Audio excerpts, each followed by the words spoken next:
রাজধানী দুর্গাচৌমুহনী দুর্গা আবাসনে ঘটে যাওয়া চাঞ্চল্যকর খুনকাণ্ডে গ্রেপ্তার হওয়া যুবক সুশান্ত রায়কে পুলিশ হেফাজতে আদালতে তুলে আগরতলা পশ্চিম থানার পুলিশের আর্জি বিচার বিবেচনা করার পর আদালত ধৃত অভিযুক্ত যুবক সুশান্ত রায়কে 5 দিনের পুলিশ হেফাজত মঞ্জুর করে।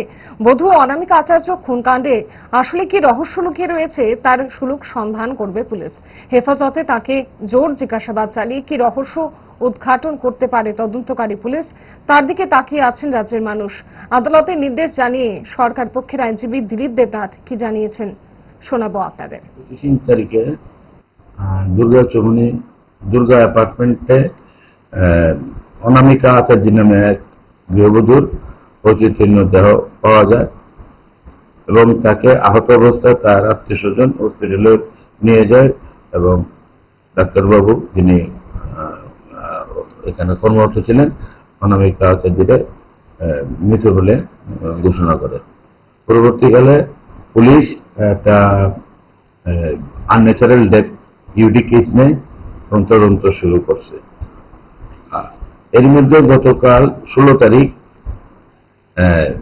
অনামিকা আচার্যের পিতা মৃণাল আচার্য পশ্চিম আগরতলা থানাতে একটা এফআইআর করে, যেটা নাম্বার হলো West Agartala PS case number 50 of 2025 under section 329 subsection 4 and 103 subsection 1 of BNS।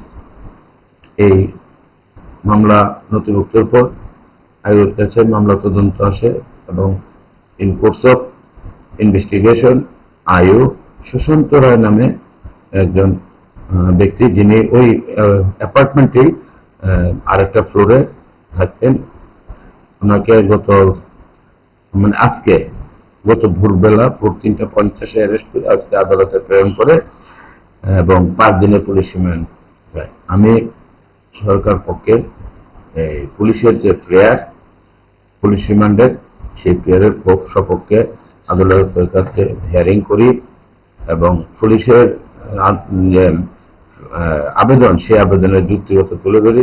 আদালত শুনেছেন এবং উভয় পক্ষে আসামি পক্ষে যিনি উকিল ওনাকেও শুনেছেন। উভয় পক্ষে বক্তব্য শোনার পর আদালত সুশান্ত রায়কে আগামী 22/5/2025 পর্যন্ত পুলিশ রিমান্ডে অর্থাৎ 22 তারিখ তাকে প্রোডাকশন করা হবে আদালতে।